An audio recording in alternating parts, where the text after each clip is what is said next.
The hot button topic. Should Galil Aces be in their own division, or should they even be in AK competitions? So I already planned on doing a video sort of like this, a little bit less of a competition edge, but it was more of our Galil's AKs. But a recent conversation, it took place on Instagram. It was via a gun quality enforcement post, and it boiled down to Galil Aces should be in their own division in AK competitions. Main points being the AR mags, the D60 drums, and a bunch of other stuff. Some people in the comments were downright saying that they shouldn't even be allowed. Some saying they shouldn't be allowed if they're not rock and lock. Gun Quality also pointed out that the VZ rifles, like the VZ58, the Czech rifle, they're in their own, or in a different division at some matches, but not Galil's. But it's definitely an interesting conversation. Not gonna lie, my knee-jerk reaction was to post "Get better." It's not the rifles, it's you. And I truly believe that the rifle or mag style, it doesn't make you more of a competitive shooter. It's the work you put in. The features and mag type may make things somewhat easier, like a dry reload, but it's not what's making or breaking someone at the match. The person running the gun, they're doing the work, they're doing everything else right in between. This includes executing their stage plan, they're moving quickly, they're making their hits.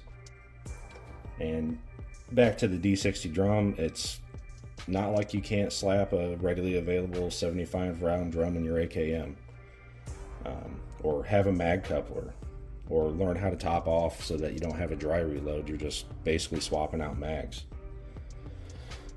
I know there's some drums, I don't even know if they're commercially available or if they're good enough quality to run in a competition, but you know, I know there's some stuff for the smaller caliber stuff. As for the VZ58, it's not an AK. The firing system's different, it's striker fired, the way the bolt locks up, the mags are different, the trigger is a different style. Basically, it's just all completely different. It does look AK-ish, and it's com block, but the only thing it really shares with any AK is the ammo, 7.62x39. And many were saying the Galil, and especially the Ace, they're not an AK. I think those people are wrong. The Galil, it's based off the RK62, you know, the Finnish Valmet series. Mostly, I'd say most people would consider that an improved AK, or at least a modernized variant of it. So it's kind of two steps removed from the original milled receiver, the Galil. So does that make things like an AK-74 or an AK-12 not an AK? I mean, I know it's in the name, but there's a lot of design changes and modernization between the two, caliber changes. I mean, how about stuff like the Polish, like the Tontal or the barrel? A lot of changes. I mean, you kind of see where I'm going here. Yugoslavian AKs, you know, big departure. I mean, the heart of it remains the same, so I'd say most people would consider it an AK. And that's kind of my point. The Galil and even the Aces, they share the heart. So things like, you know, the lugs, the way it locks up, the bolt carrier design, the bolt, it's a long stroke gas piston. The fire control groups are almost identical. The Galil has a milled receiver, you know, kind of like the Type 2 or 3. It shares similar, albeit improved features. You can interchange some parts. I've even seen people build a stamped AKM using Galil parts. So let's take a look at the bolts here. You know, this is WBP 556, Galil Ace actually, both 556.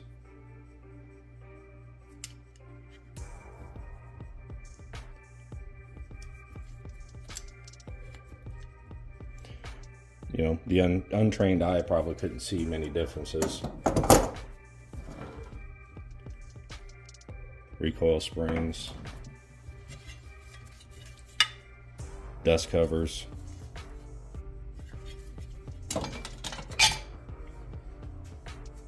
fire control group,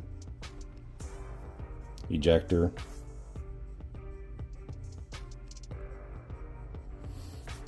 yeah, I got this one tore apart. I have a little project going on here, but I think the main issue is this plastic piece right here, this magwell adapter. Makes the rifle look completely different, but it's just a piece of plastic. It's a grip and a magwell adapter for a different type of magazine. So in my opinion, Galil Aces, they're just modernized version of the original Galil, and the original Galil based off an AK. It's at least an AK derivative, and I think it should be eligible. It's got modern features, but kind of the same modern features that I have on this one. Kind of a free-floating handguard. You know, some sort of rail to mount your optic. I mean, this thing even has, you know, a folding buffer tube on it.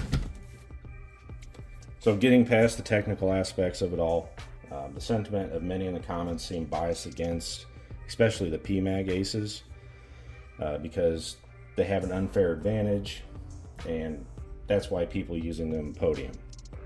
So let's delve into the real reason why Galil Aces tend to dominate. They're typically ran by high-level shooters, and dare I say, jerseyed. And they want something that's AK, you know, AK, but with modern features. Most of the time, they like the features of the Galil Ace, like in it was ready to rock and roll out of the box. If they have a sponsor, maybe their sponsor sent it to them. But basically, you can throw a brake on an Ace and an optic and just go shoot. Really, I mean, the only huge benefit to them with the AR mag is just being able to use some stuff they already have set up for competitions. They can use their own ammo stash, and the PMags, they most likely work with the belt rig they already have. Honestly, it's why I picked one up years ago. I was heavily invested in AR mags, and you know, 5.56 AK mags weren't as prevalent. A lot of them out there now. They're really getting popular, so that kind of gets into another sidetrack of cost. You know, Bolts and Holes brought up a good point that if these people, if they think it makes all the difference, they should just pick up an Ace and they should run it. The cost being prohibitive was kind of brought up as a retort, but in my opinion and his, if you can afford to buy a $900 to $1,200 basic AKM and then turn around and slap another $400 trying to at least get it optic ready, put a different handguard on it, different grip, safety selector, trigger, and stuff like that, you're spending like $400 or more, and you're pretty much at the price point. So the Ace, it costs more because it's pretty much already done up out of the box. To get a base rifle like a WBP or Wasser to that same modern level, you're spending more. I mean, I probably have more into this setup than this. And we can take examples like custom AKs, like the Krebs M23. There's a lot more of them showing up. They look like awesome rifles, but they're expensive. But you can have features like the speed load system, an ambi safety, left-hand charging, adjustable gas.